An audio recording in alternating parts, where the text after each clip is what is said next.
All right. Good morning, trader. Thank you so much for tuning into the morning brief. My name is Corey. Crazy stuff going on right now in the futures market. Let's take a look at what's going on.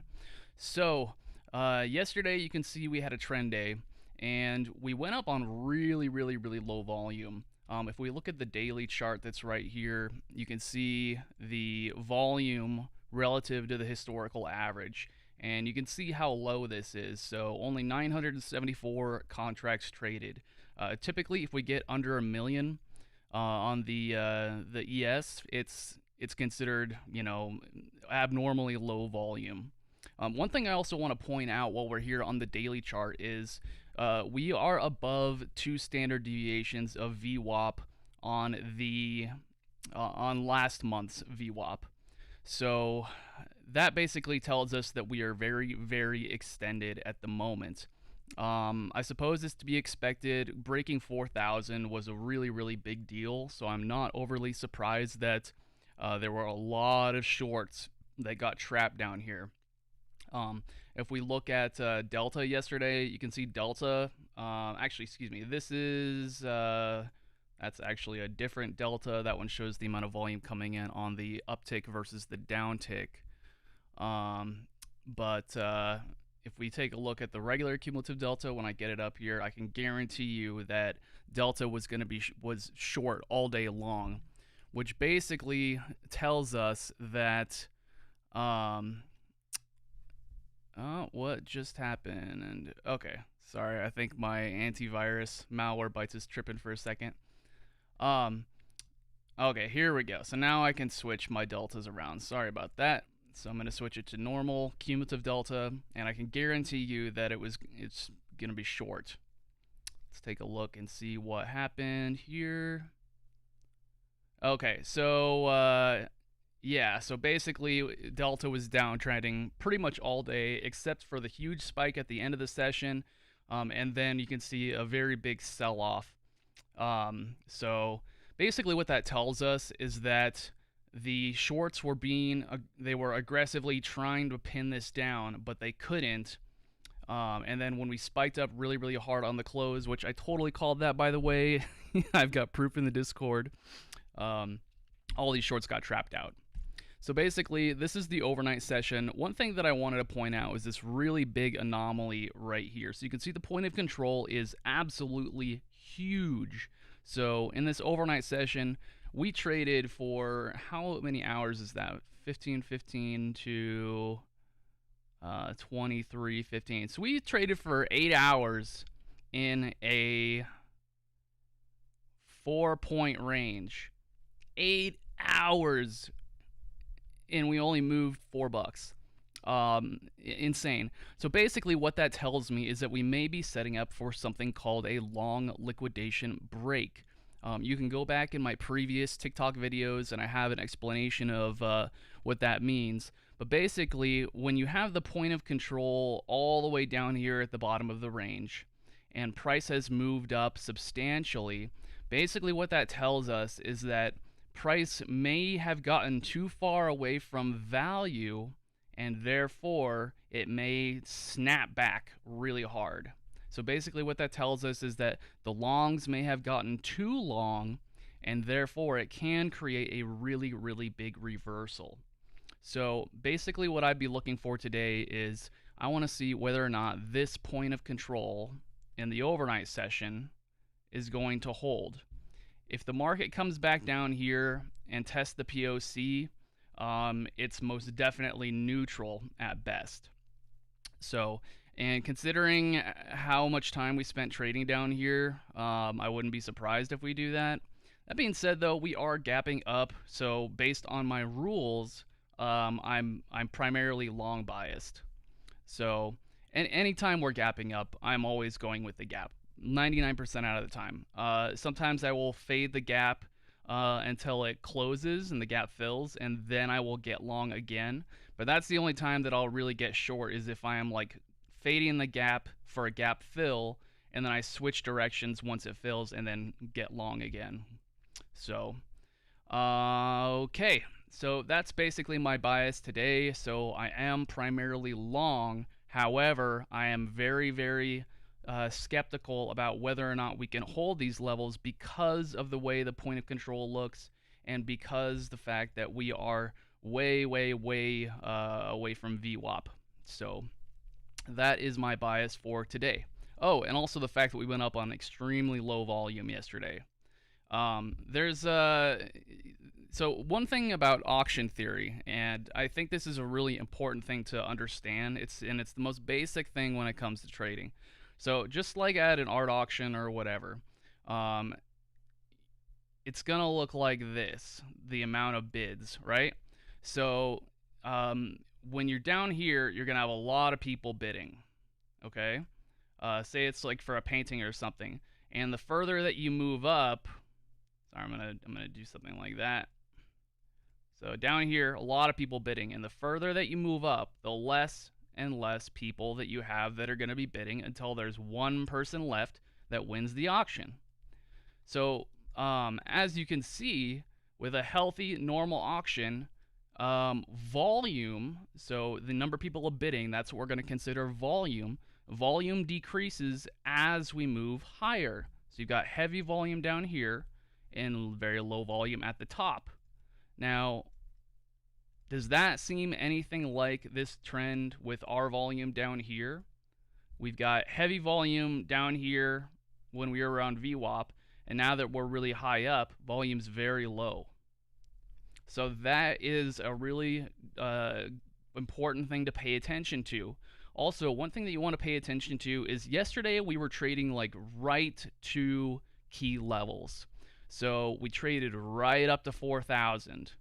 And then, when we were trading around the initial balance, like, basically what I'm trying to say is when you have trading where you're going right to a key level, like say this is your resistance, it's like a major pivot high or something, and you go to it to the tick, and then things retrace or whatever, that is a sign potentially of weaker hands. So that might tell you that it's day traders that are creating these moves, not the long time frame, the really big money hedge funds, that kind of stuff. Because when you have a hedge fund, they really don't care about trading things to the tick. They're just going to put on their extremely huge order and just blast through key levels like it was nothing. So they don't really care so much about where they get in. But day traders, specifically weaker hands, people that are not going to sustain in the market, they're not going to hold overnight, that kind of stuff, they're going to trade right to key levels. So that's one thing that you can look for, is if it's going to resistance and hitting it to the tick and then fading, it might be weaker hands, which was kind of what was going on yesterday. So because of that, like I said, I may be looking for a potential long liquidation break today if we can break below the overnight POC. So that is my bias for the day. If we look at the other indexes, the Nasdaq is pretty much the same. Sorry for the glare. You can see the overnight session. We are gapping up on the Nasdaq as well. If we look at what was going on in our sector analysis yesterday, let's take a look here. Sorry, bear with me while I get that pulled up. All right, so here is the heat map for the S&P 500 for yesterday. So you can see the very, very clear bullishness. Microsoft and Google were absolutely crushing it. Apple up 2%. Tesla dropped 0.93. Walmart down. So consumer defensive, automotive, primarily healthcare. Healthcare was the really big laggard yesterday, as well as industrials and utilities. So clearly risk was on yesterday. You can see communication, tech, financial, all was very, very bullish. So risk was most definitely on, and these more cyclical stocks like consumer defensives, Walmart, Costco, Procter & Gamble, utilities, that kind of stuff was all bearish. So like I said, risk was most definitely on. It is Good Friday, so the equities market is closed. Futures are still open, though. I'm actually I'm kind of surprised but elated to see all you guys here today. So basically what we're going to do, we're just kind of going to go through and we're going to look up some setups for Monday. So again, like always, if you have any stocks you'd like me to take a look at, please do. Also, one thing I wanted to share that I discovered yesterday that I think is really, really, really cool. So this is one of the internals that I watch.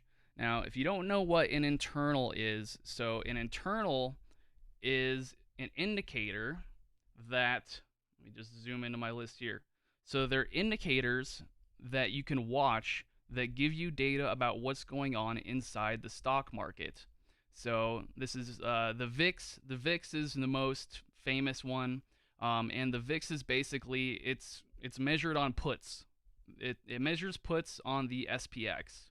Okay, so basically, when people are hedging their portfolios and buying a lot of these put options, the VIX goes up. You can also see how low the VIX is right now. If I zoom out to a daily chart, bear with me. Sorry, let me zoom this out. All right, so let me pull up a daily chart here. So historically, the VIX is really, really low compared to what it has been trading at. So it's only at 17.3 right now, and that's the lowest that it's been since,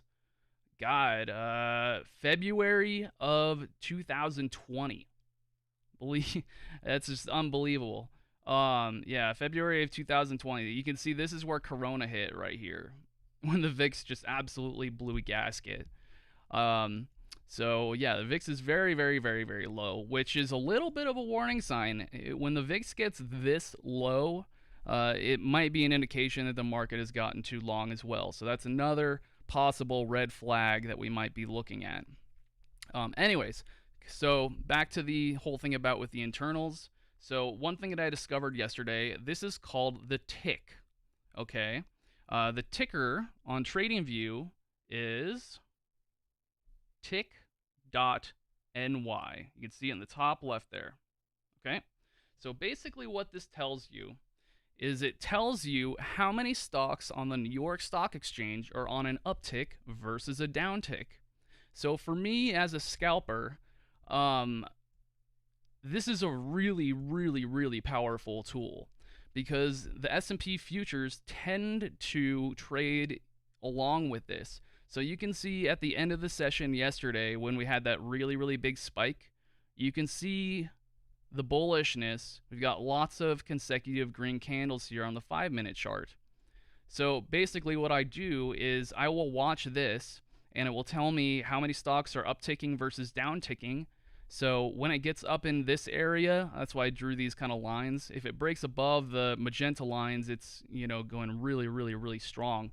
But for me as a scalper, I can find my inflection points a lot easier, the turning points, by watching the tick. So when I see things starting to shift, when we're down ticking and then we start to trend up again, that's my entry point. I use it for confirmation. So anyways, the internals are really, really powerful. I'm going to do a TikTok video on them later today, so stay tuned for that.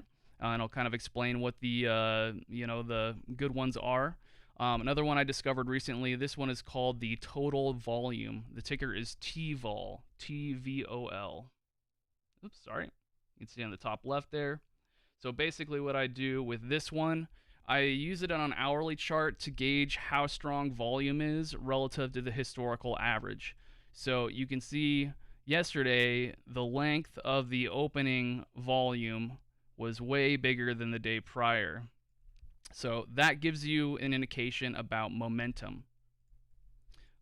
You can also see, however, the total volume on the day was less than the day prior. So this is just one other thing that I look at. The ones I primarily use are the tick. I also use advanced decline. So this tells you how many stocks in the New York Stock Exchange are green on the day versus red on the day. So again, you can use it for confirmation. You watch on the open, you can see on the advanced decline, we gapped up quite a lot. So that means that a lot of stocks on the New York Stock Exchange are bullish. And then as the market continues to trend, that is your confirmation. If you can see that more and more and more stocks are green on the day, that confirms your upward move. So that's one other thing that you can look at that can be really, really helpful. So, all right, we got 13 minutes till the open. We're just gonna breeze through here and take a look. Let's look at crypto because that's actually trading today. Bitcoin, you can see we tested 60,000 here, and we're not able to break through. Let's see, we're on an hourly chart right now. Yes, this is my right ticker. Okay, so you can see 60,000 right here. You can see that we tested right above it, and then the shorts came in pretty hard. Well, yeah, stocks are closed today, but futures are open. For a half day at least. Whoa, whoa, whoa, whoa, whoa. Guys, I just saw, look what the Nasdaq is doing right now. Remember I was talking about that possible long liquidation break? Well, Nasdaq is doing it as we speak. So this big old reversal bar might be an indication that the market has gotten too long. So, and the S&P is starting to follow suit. So I may be getting in for a very big short today, particularly if a lot of people are on vacation and stuff. That might, this thing could really blow through some stops as they are going to be undefended. Yeah, let's see. We'll take some time. So we're taking sell at 60,000. I mean, yeah, I'd say 60,000 is definitely a good area, at least for profit taking. I would say, I mean, the whole of the uptrend is still holding for the most part. We can see we've got a trend line right here, and we're holding above it. So really, this thing hasn't technically failed until we break through the trend line. So, and you can see we're pretty much right at it right now. So the market is going to need to, the bulls are going to need to come in here and buy this thing up. And if we come back up here and retest 60K, I bet we will break through. So, but we're right at a decision point where you're going to have shorts and longs both fighting for control. So we shall see what happens. Let's zoom out a little bit to a 4 hour so we can see a little bit more of the context at this $60,000 level.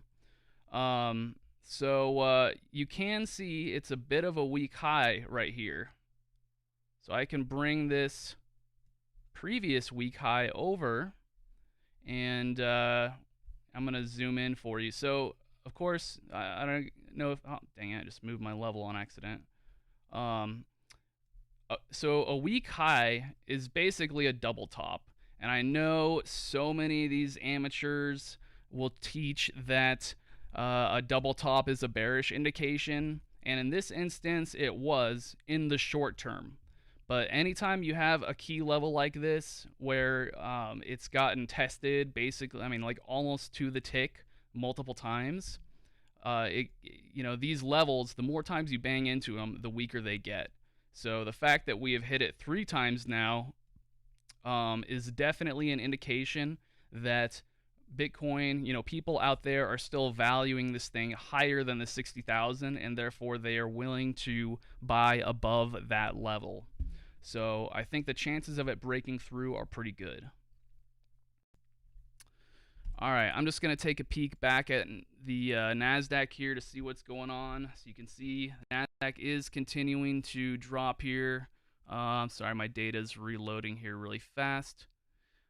Anyways, let's look at, so since stocks are closed, let's take a look at what futures are doing, and maybe we can find some good commodity setups, because futures are obviously going to lead, and then commodity or stocks are going to follow on Monday.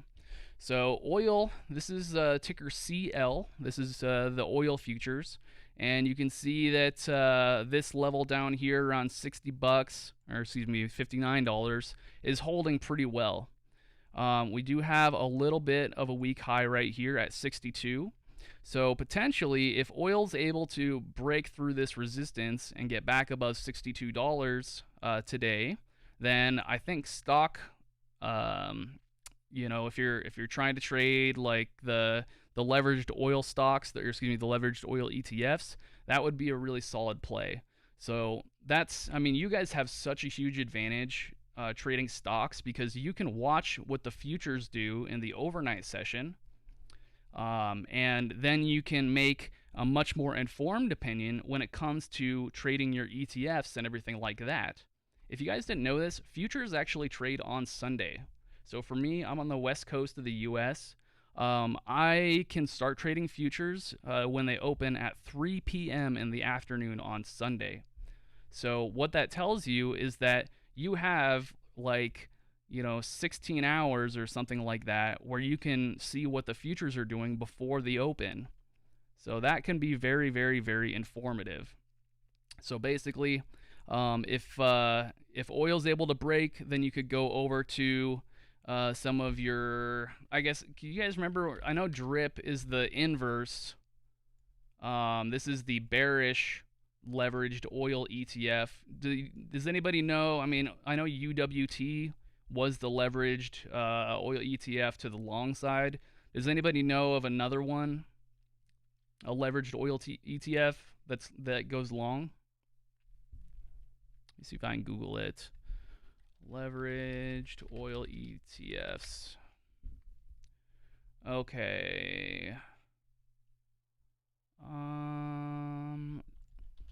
What are top 9 leveraged oil ETFs? Here we go. All right, so ProShares Ultra Bloomberg Crude Oil, UCO. All right, let's look that up here. UCO. ProShares. Okay, so this is definitely going to be a long one. All right, so this is something that you could trade. If oil is looking bullish, then you could jump on UTO here and capitalize on all of that, that foresight, being able to watch CL. And if CL is, shifting bullish, this is a 4-hour chart. If CL is looking bullish, then you could jump on UCO and then get a very solid stock play. Anyways, we got 5 minutes till futures open here, so I'm probably going to wrap this up here. I would really love some feedback. Like, how can I make this more helpful for you guys? Like, I would love to hear what's been helpful for you guys so far, and what would you like to see more of? Live trade, dude. It's stressful enough trading futures, but then when you have somebody like watching you and judging you, it doesn't help your trading psychology. just to put it that way. Like, it's stressful enough, trading $140,000 contract without having somebody like watching over your shoulder. Yeah, and absolutely. Thanks for joining, Blast. That's when you make the best decisions.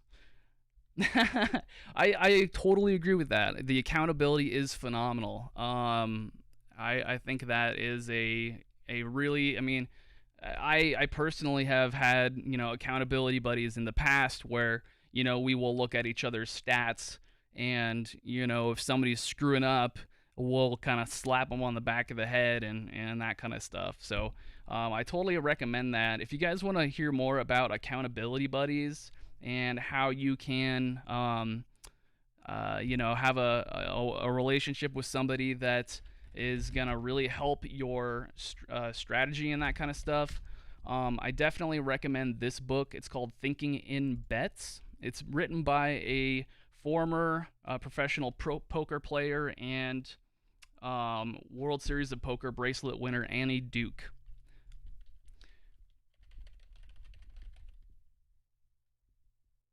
Sorry, I'm just reading the chat.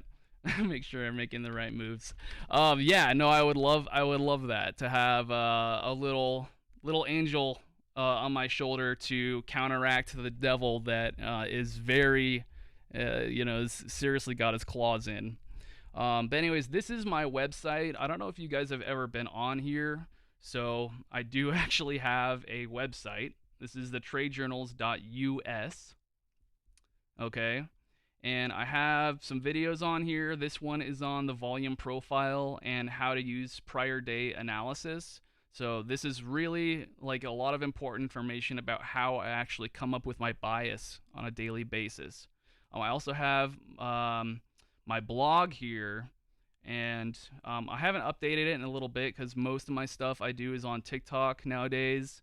But I do have an article that I wrote on this book, Thinking in Bets, and I kind of break down, her strategies and that kind of stuff. Also, I highly, highly, highly, highly recommend watching this video.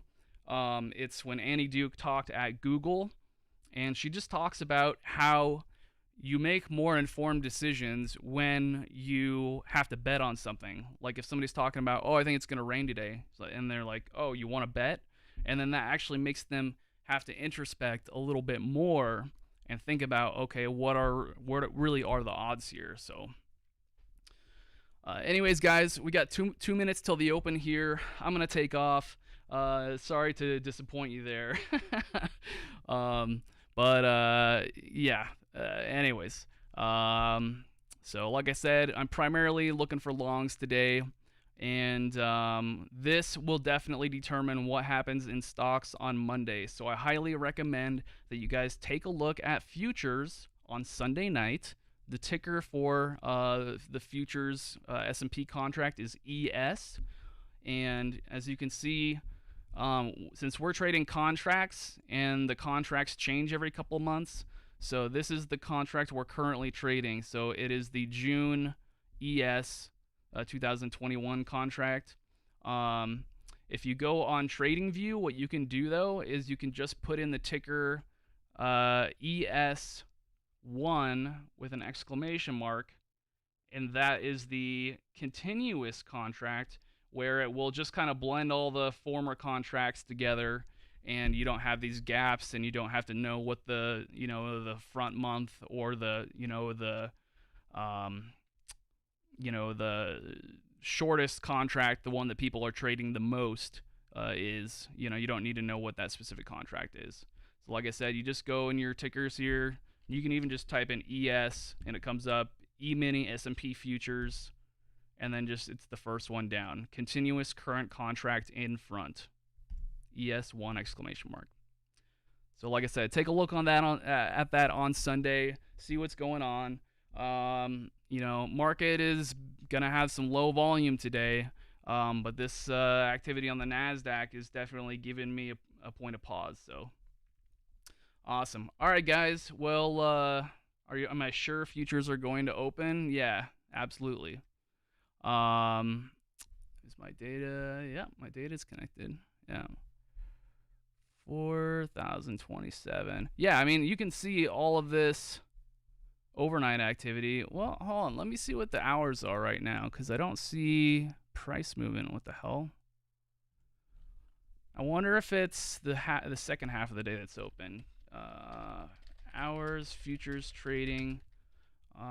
Good Friday. Regular U.S. stock trading will not take place on Friday in observance of Good Friday. Equity futures trading closes at 9:15 a.m.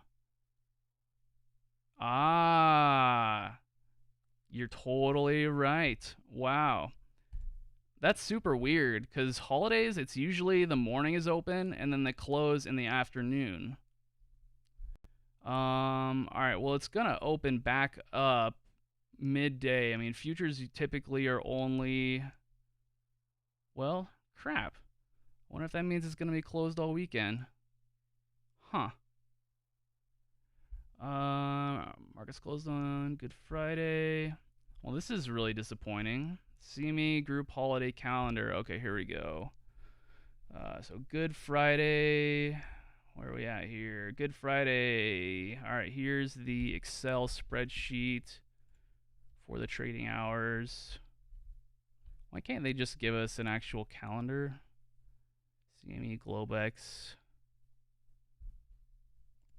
My Excel is getting pulled up here. Holiday hours. Okay, Good Friday. Futures are closed. What? That is so weird. Even on Thanksgiving, they're open until noon. Even on Thanksgiving. What the hell? And Christmas Eve, open until noon. That is so weird. I've never heard of yeah, that is super, super, super weird. Wow. All right. Well, in any event, on Monday, futures will open Sunday night. So 3 p.m. Pacific time. That's when it opens here on the West Coast. Recent book and video recommendations. So 2 books, definitely. I mean, the number 1 book, Mind Over Markets.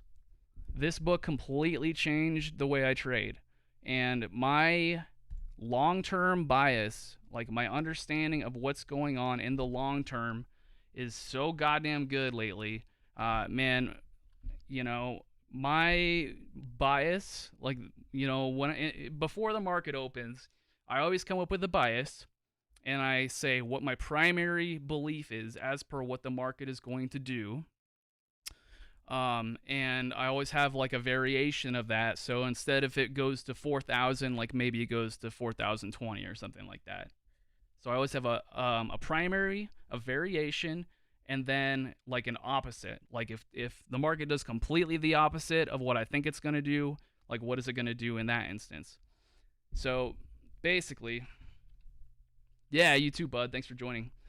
This book helped with that immensely. So I highly, highly, highly recommend it.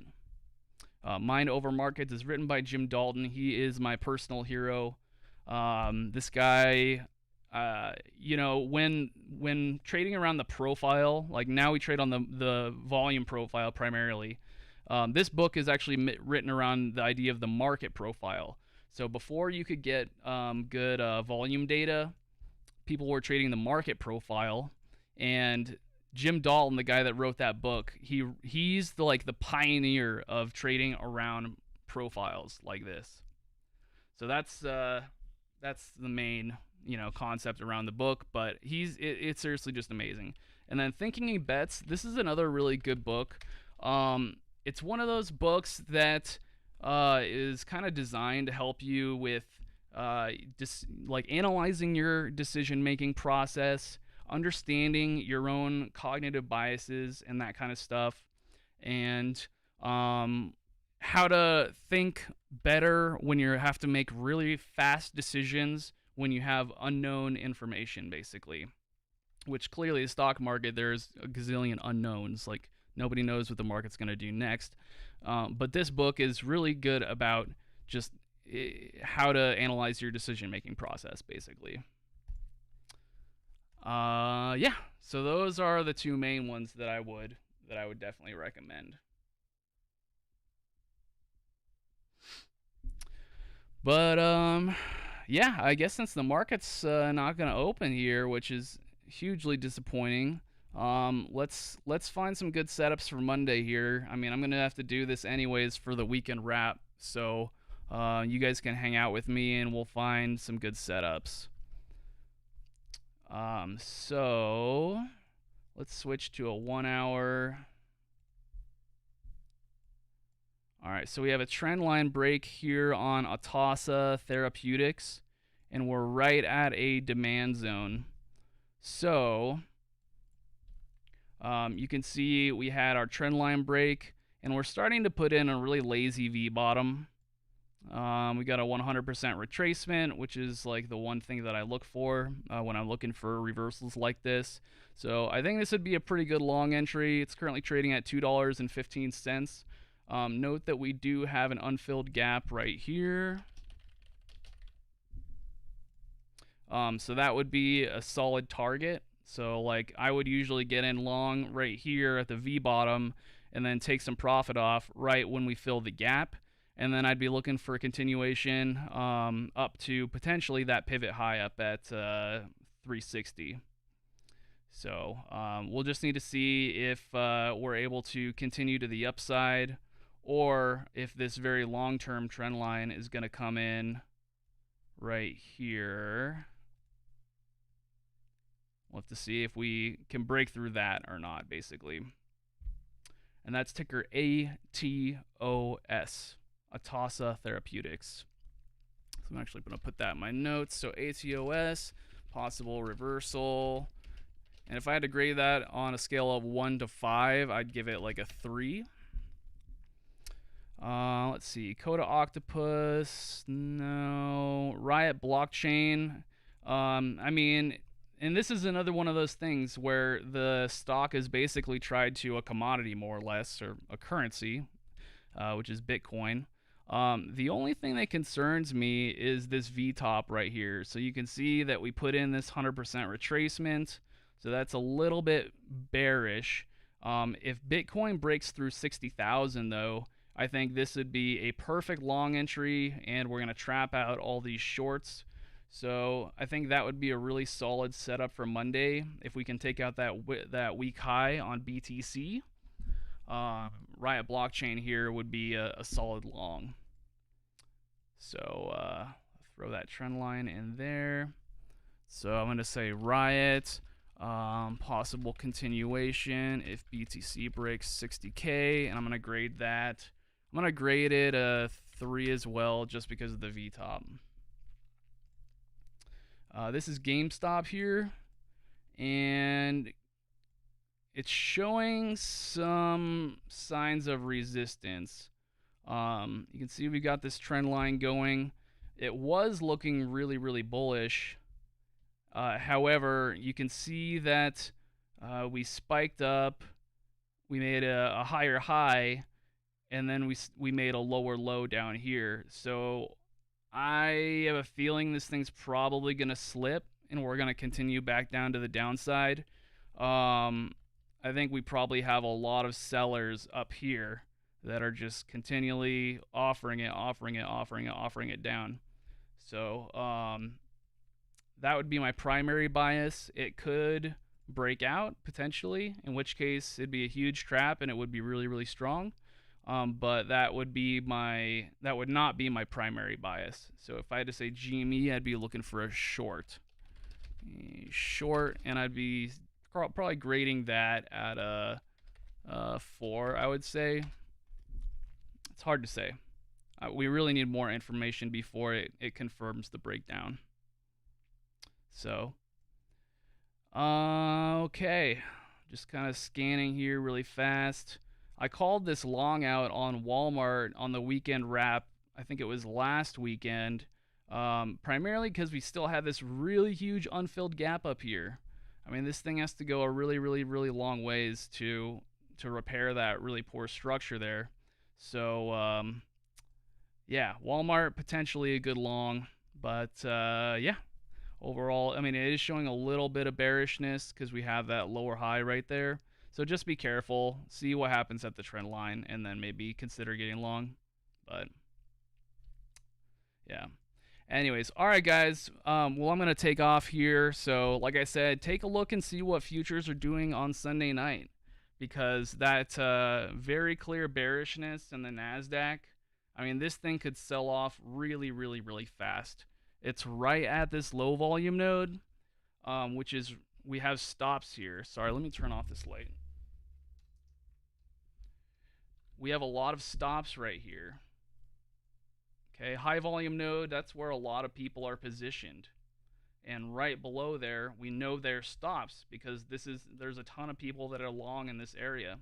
So basically, if we break down into this low volume node, I have a feeling this thing is going to sell off hard.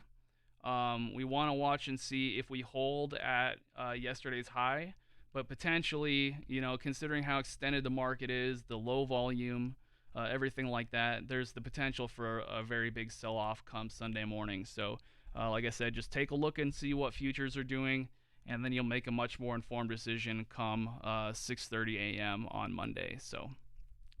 Anyways, that's going to be it for me, guys. Thank you again so much for joining me. I look forward to seeing you on Monday, and best of luck on your trades. Take care.